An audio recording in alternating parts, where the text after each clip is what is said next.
तो मेरे पास यहाँ मेरे सामने इस वक्त 3 इंडिपेंडेंट ख़वातीन बैठी हुई हैं। ओह माय गॉड, एक तरफ है मेरे सुनीता मार्शल, अस्सलाम वालेकुम। वालेकुम अस्सलाम। दूसरी तरफ है मेरे साइमा कुरैशी, अस्सलाम वालेकुम। वालेकुम अस्सलाम। और तीसरी तरफ है मेरे, तीसरी नहीं दूसरी तरफ है शर्मीन अली, अस्सलाम। वालेकुम अस्सलाम।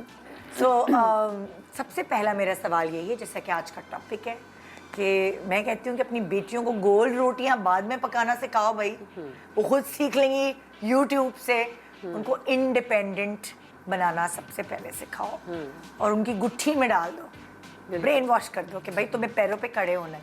सो ये वाली सीख आपकी अम्माओं में से आप किसने दी थी? मतलब लाइक सारी अम्मा, ये एक तो ये कि आज का टॉपिक बहुत अच्छा है और बहुत ज़रूरी टॉपिक है। बिल्कुल। और हमारी जो ख़वातीन हैं उनको तो लाजमी ये वाला शो आज का ज़रूर देखना चाहिए। हाँ। और जहाँ तक यही टैलेंट की बात आ रही है, कुछ टैलेंट तो नेचुरली इनबॉर्न होता है, गिफ्ट होता है अल्लाह मियाँ की तरफ से।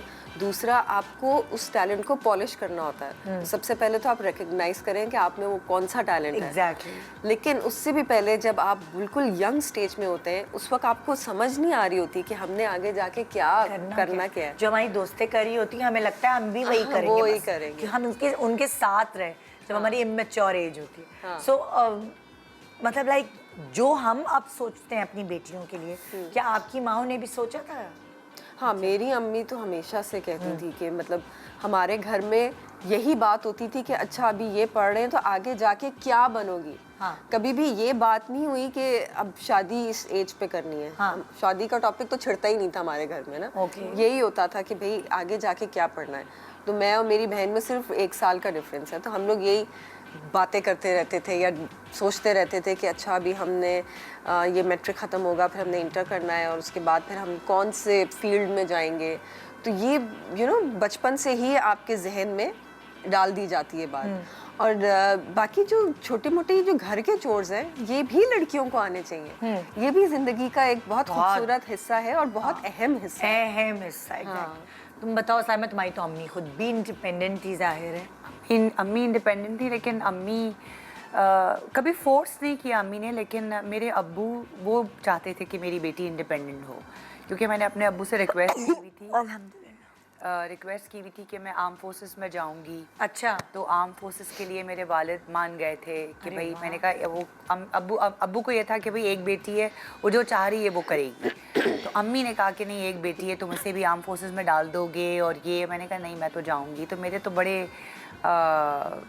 मैंने बड़ा कुछ सोचा हुआ था, लेकिन ठीक है, Allah is the best of the planner. जो करता है वो बेहतर करता है।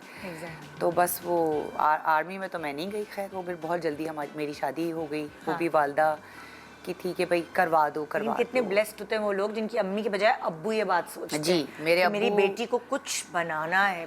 मैं अपने अब्बू के लिए तो मैं एक लड़का थी। वो कहते थे मेरी बेटी नहीं है, मेरा बेटा है। हाँ। तो वो मेरे साथ खड़े रहते थे कि जो बोलेगी मेरी बेटी मैं वो करूँगी, क्योंकि मैंने उनसे यही कहा था कि मैं आपको कभी लेट डाउन नहीं करूँगी। हाँ।